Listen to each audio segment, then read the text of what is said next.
जब विकास की बात आता है तो कहीं न कहीं राजस्थान विकास के मामले में बहुत आगे है। अगर देखा जाए तो राजस्थान में स्टोन, रिफाइनरी, मेट्रो बहुत सारी ऐसी योजनाएँ हैं जो राजस्थान में चल रहा है। उन्हीं सब के साथ-साथ हम चर्चा करेंगे। आज हमारे साथ राहुल गोस्वामी जी हैं जो हमारे सहयोगी भी हैं। इनसे जानना चाहेंगे जिस तरह से राजस्थान में देश के प्रधानमंत्री नरेंद्र मोदी उनका राजस्थान का दौरा है। यानी कि विकास को देखते हुए जिस तरह से देखा जाए रिफाइनरी का उसका उद्घाटन करेंगे पचपदरा में। इसी साथ साथ अगर जयपुर की अगर बात करें जयपुर मेट्रो फेज यानी सेकंड उसका उद्घाटन किया जाएगा। इसी साथ साथ अगर बात करें एयरपोर्ट उसका उद्घाटन करेंगे। तो उद्घाटन और विकास जिस तरह से आप देख रहे हैं राहुल जी कि विकास की गति बढ़ रही है। यानी कि विकास राजस्थान में हो रहे हैं और धीरे-धीरे भी हो रहे हैं क्योंकि सबसे बड़ा अगर रिफाइनरी की बात करें, अगर रिफाइनरी स्टार्ट होता है, तो कह सकते हैं कि कई लोगों को रोज़गार मिलता है। यानी कि रोज़गार का अगर देखा जाए, तो सरकार किसी की आई हो, चाहे कांग्रेस की आई हो, चाहे बीजेपी की आई हो, यानी विकास तो होते रहते हैं। तो जिस तरह से रिफाइनरी का उद्घाटन करने आ रहे हैं, तो क्या लगता है कि कितने लोगों को रोज़गार मिलेगा? क्या राजस्थान में रिफाइनरी से बूस्ट मिलेगा? क्यों आम अगर देखा जाए रिफाइनरी की बात किया जाए वहाँ की आम जनता है, आम लोग हैं, आम लोगों के साथ देखा जाए तो किस तरह से वहाँ पर यानी रिफाइनरी को लेके उद्घाटन होंगे। अगर देखा गया पिछली बार भी नरेंद्र मोदी का आने का था राजस्थान में रिफाइनरी का उद्घाटन करने का किसी कारणवश वहाँ पर आपने देखा जिस तरह से हादसा हुआ मगर वहाँ पर किसी का नुकसान नहीं जनहानि नहीं हुआ बिल्कुल। उसको भी देखा था आपने। तो क्या इस बार जिस तरह से नरेंद्र मोदी आ रहे हैं तो रिफाइनरी के साथ साथ अनेक कार्यक्रम के साथ नेताओं में बूस्ट मिलेगा क्योंकि आने वाले राजस्थान में चुनाव भी है, किस तरह देखते हैं? देखिए, रिफाइनरी जो है ये राजस्थान की एक महती परियोजना है। हालांकि कांग्रेस का ये दावा रहता है, अशोक गहलोत सरकार जब थी उसका ये दावा था कि आज भी उनका दावा है कि हमारा ड्रीम प्रोजेक्ट है। आमतौर पर किसी भी बड़ी परियोजना को लेकर क्रेडिट का की लड़ाई रहती है। बिल्कुल। अब रिफाइनरी का उद्घाटन इस वर्ष 20 अप्रैल को 21 अप्रैल को होना था। 20 अप्रैल को एक अग्निकांड हो गया उसी रिफाइनरी में दुर्भाग्य से। तो क्योंकि प्रधानमंत्री आ रहे हैं तो सुरक्षा के लिहाज से इतने कम समय में एक ही दिन के समय में इतना बड़ा डैमेज कंट्रोल कर पाना मुश्किल था। सुरक्षा के लिहाज से तो एक बार इसको पोस्टपोन किया गया, परंतु उसका उद्घाटन प्रधानमंत्री नरेंद्र मोदी के द्वारा ही करवाया जाएगा, ये निर्णय दिया जा चुका था पहले ही, ऊपर से भी ये ओके हो चुका था, पीएमओ से भी ये संकेत आ चुके थे। अब जो नई तारीख जो है मुकर्रर की है 4 जुलाई, वो 4 जुलाई केवल रिफाइनरी का ही उद्घाटन नहीं है। उस दिन आप जैसे बता रहे हैं जयपुर मेट्रो का एक नया फेज जो है, जो लंबे समय से मांग चल रही थी, टॉक रोड से लेकर सीकर रोड तक जो कॉरिडोर बनेगा मेट्रो का, उसको लेकर के। उसके अलावा जोधपुर जो राजस्थान का दूसरा बड़ा शहर है, उससे एयर कनेक्टिविटी बढ़ाने को लेकर के उसके जो नए टर्मिनल्स बने हैं या फिर टर्मिनल्स जो डेवलपमेंट हुआ है, उसका भी उद्घाटन होना है। अब इस मोदी जी की यात्रा के अंदर दो चीजें सामने आ रही हैं।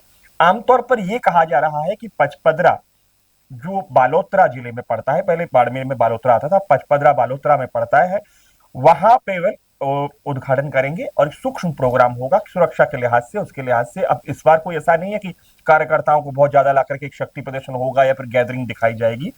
एक उद्घाटन रिफाइनरी का होकर के और मोदी जी वहां पे कोई जनसभा नहीं होगी। सुनने में ये आ रहा है कि प्रयास चल रहे हैं कि केंद्रीय मंत्री गजेंद्र सिंह शेखावत जो जोधपुर के सांसद हैं, वो भी चाहते हैं और जोधपुर की जनता भी चाहती है, जोधपुर की जनता की भी मंशा है कि जो ये उनके हवाई अड्डे का जो रिन्यूएशन हुआ है उसका भी नए सिरे से जो इनोग्रेशन है वो प्रधानमंत्री नरेंद्र मोदी करें। परंतु अभी तक ऐसा कोई उनका ऑफिशियल प्रोग्राम नहीं आया है कि जोधपुर भी रुक करके वहां पे उसका वो करेंगे। अभी तक ये सुनने में आ रहा है कि रिफाइनरी का जो स्पॉट है पचपदरा, वहीं से ऑनलाइन वो मेट्रो का भी करेंगे और जोधपुर हवाई अड्डे का भी करेंगे। अगर देखा जाए जिस तरह भी आप पूर्व मुख्यमंत्री अशोक गहलोत का नाम लिया है, उनका भी कल ट्वीट के माध्यम से कल भी थी, इसके पहले भी देते रहते हैं कि अगर समय से पहले अगर रिफाइनरी का अगर काम पूरा हो जाता तो जो लागत कीमत थी वो लागत कीमत कम हो जाती क्योंकि सरकारें बदलती हैं, प्रोजेक्ट के काम शुरू होते फिर बीच में रुकते हैं क्योंकि सरकार का हमेशा देखा जाता कि चाहे कांग्रेस की हो चाहे बीजेपी की हो, तो जो प्रोजेक्ट है जो कम लागत में पूरा होने वाला था। इस समय उन्होंने जिस 86,000 लाख करोड़ की बात कर रहे थे, क्या रिफाइनरी इसके पहले शुरू हो जाता तो आम जनता को भी भला हो जाता, आम जनता को कुछ नौकरियां भी मिल जाती।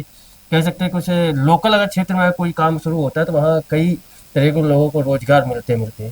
क्या लागत को लेके जिस तरह से छींटाकशी की जा रही थी, जिस तरह से कटास किए जा रहे हैं, वो किस रूप में देख रहे हैं? क्योंकि देखा जाए क्रेडिट तो सब ले रहे हैं, मैं क्रेडिट की जब बात आती है, जब उद्घाटन की बात आती है, जब कहीं न कहीं फीते की कटिंग होती है, वो किस रूप में देख रहे हैं? देखिए, यदि अशोक गहलोत ऐसा बयान देते हैं, वो एक वरिष्ठ नेता हैं और जो है यदि वो इस तरह का बयान देते हैं तो एक पक्ष ये भी है कि वो अपना ड्रीम प्रोजेक्ट यदि रिफाइनरी को बताते हैं तो लंबे समय तक रिफाइनरी जब आई थी उसके बाद कांग्रेस की सरकार रही, तो ये भी सवाल खड़ा होता है कि उनकी सरकार में इतना मामला डिले क्यों हुआ, यानी काम क्यों नहीं हुआ? काम क्यों नहीं हुआ।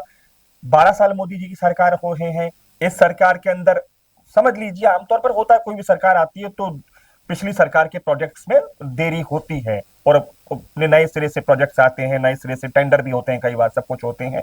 तो उनका ये आरोप लाजमी है, परंतु उनके आरोप के अंदर ये सवाल जरूर खड़ा हो रहा है कि उनकी तरफ से कहां डिले हुआ था, और यदि उनकी तरफ से डिले नहीं हुआ और नए सिरे से ये काम हो रहा है तो देखिए समय जैसे जैसे बढ़ता है वक्त के साथ किसी भी चीज की कीमत वो बढ़ती रहती है, घटती नहीं बढ़ती ही है। बाजार के अंदर आज से 10 साल पहले जो 2 या 3 रुपए कप की एक चाय आती थी, आज वो स्वाभाविक है 10 रुपए कप एक चाय आती है। जब एक छोटी सी जो जिनायन आवश्यकता की चीज, मूलभूत चीजों की आवश्यकता की जो उनके दाम बढ़ सकते हैं, तो किसी बड़े प्रोजेक्ट की लागत मूल्य में बढ़ोतरी होना स्वाभाविक है। अगर देखा जाए जिस तरह से देश के प्रधानमंत्री नरेंद्र मोदी आ रहे हैं, तो ज़ाहिर सी बात है कि हर नेता होड़ में लगे रहे, अपने-अपने प्रेज़ेंटेशन देने की बात की जाती है। क्या ऐसा भी सुनने में आ रहा कि नरेंद्र मोदी आएँगे, कुछ नेताओं से मुलाकात करेंगे, उनके उद्घाटन के बाद ये भी देखा जाए जिस तरह से राजस्थान के मुख्यमंत्री भजनलाल शर्मा है, दिल्ली में जा रहे हैं, बार-बार कई नेताओं से मुलाकात कर रहे हैं, चाहे वो राष्ट्रीय भाजपा के राष्ट्रीय अध्यक्ष हैं नितिन नवीन, उनसे मुलाकात करना, या अगर देखा जाए तो हरियाणा के मुख्यमंत्री सैनी, उनसे भी मुलाकात की थी। जिस तरह से परियोजना प्रोजेक्ट की बात की जाए, चाहे राम सेतु लिंक की बात की जाए, चाहे जमुना जल समझौते की बात की जाए, तो क्या प्रोजेक्ट लेने के लिए दिल्ली जाना, क्या मंत्रिमंडल का गठन हो, क्या इन सब बातों पर क्या चर्चा होने की संभावनाएं दिख रही हैं? देखिए, ये जो उनकी यात्रा है ये राजनीतिक यात्रा ना होकर के और घोषित रूप में तो ये रिफाइनरी के विकासवादी जो प्रोजेक्ट्स हैं उनके उद्घाटन की योजना है। परंतु कोई भी बड़ा नेता आता है और मोदी जी जैसे बड़े कद के नेता आएंगे तो स्वाभाविक है वो फीडबैक लेंगे ही।